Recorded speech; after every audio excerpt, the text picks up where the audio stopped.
کراچی کے علاقے سرجانی اور منگو پیر میں زیر تعمیر عمارتوں پر بھتہ نہ دینے پر فائرنگ کا مقدمہ درج کر لیا گیا ہے۔ مزید جانیں گے ڈان نیوز کے نمائندے محمد بلال خان سے۔ بلال بتائیے۔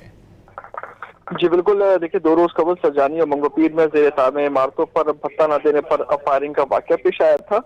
سرجانی اور منگو پیر میں بھتہ طلبی اور فائرنگ کا جو مقدمہ ہے وہ درج کر لیا گیا ہے۔ سرجانی میں واقع زیر تعمیر نارتھ برج ویو پر ہونے والی فائرنگ کا مقدمہ محمد سعید کی ملکیت میں درج کیا گیا ہے۔ مدعی کو بیرون ملک کے نمبر سے 2 کروڑ روپے بھتہ طلب کیا گیا تھا، جبکہ منگو پیر میں واقع زیر تعمیر رائل گولف پر فائرنگ اور بھتہ طلبی کا مقدمہ عدیل حسن کی مدعیت میں درج کیا گیا ہے۔ بیرون ملک کے نمبر سے بلڈر کو کال کر کے 5 کروڑ روپے بھتہ طلب کیا گیا تھا۔ دونوں مقدمات میں دہشت گردی، اقدام میں قتل اور بھتہ طلبی سمیت دیگر دفعات شامل کی گئی ہیں۔ گینگ وار جو کمانڈر ہے سمت کاٹھیاواڑی گروپ کی جانب سے بلڈروں سے بھتہ طلب کیا گیا، جبکہ پولیس حکام کی جانب سے بتایا گیا کہ بھتہ طلبی کے بعد نامعلوم ملزمان کی جانب سے زیر تعمیر عمارتوں پر فائرنگ کی گئی تھی۔ فائرنگ کے واقعے میں کوئی جانی نقصان نہیں ہوا تھا، جبکہ گولیاں عمارت کی دیوار اور مرکزی دروازے پر لگی تھی۔ پولیس حکام کی جانب سے بتایا گیا کہ دونوں واقعات کے مقدمات کا اندراج ہو چکا ہے اور تفتیش کا عمل جاری ہے۔